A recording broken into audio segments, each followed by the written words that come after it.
ನಿನ್ನ ಲೈಫ್ ಒಂದು ಮೂವಿ ಅಂದರೆ ಅದಕ್ಕೆ ಡೈರೆಕ್ಟರ್ ಯಾರು? ನೀನಾ?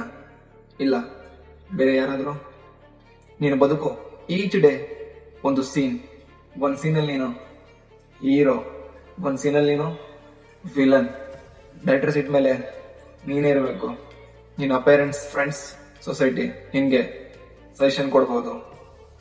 ಆದರೆ ಅವರು ಕ್ಯಾಮ್ ಹಿಡ್ಕೊಳಕ್ಕೆ ಏನಾದರೂ ಟ್ರೈ ಮಾಡಿದ್ರೆ ನಿನ್ನ ಸ್ಟೋರಿ ಅವರ ಟೇಸ್ಟ್ಗೆ ಬದಲಾಗ್ಬೋದು. ಅವರ ಹ್ಯಾಪಿ ಎಂಡಿಂಗ್ ಬೇಕು ಅಂದರೆ ನಿನ್ನ ಡ್ರೀಮ್ ಸೀನ್ ಡಿಲೀಟ್ ಆಗ್ಬೋದು. ಇತರರಿಗೆ ನೀನು ಸ್ಕ್ರಿಪ್ಟ್ ಬರೆಯೋಕೆ ಕೊಟ್ಟರೆ ನಿನ್ನ ಲೈಫ್ ಟ್ರಾಜಿಡಿ ಕನ್ಫರ್ಮ್. ಪೆನ್ ನಿನ್ನ ಕೈಯಲ್ಲಿರೋವರೆಗೂ ಸೀನ್ ಫ್ಲಾಪ್ ಆದರೆ ಅದು ನಿನ್ನ ಲೈಫ್ ಲೆಸನ್. ಸೀನ್ ಇಟ್ಟಾದರೆ ಅದು ನಿನ್ನ ಕ್ರೆಡಿಟ್. ಡೈರೆಕ್ಟರ್ ನೀನಂದ್ರೆ ಕ್ಲೈಮ್ಯಾಕ್ಸ್ ಕೂಡ ನೀನೇ ಫಿಕ್ಸ್ ಮಾಡ್ತೀಯ. ಲೈಫ್ ಒಂದು ಮೂವಿ.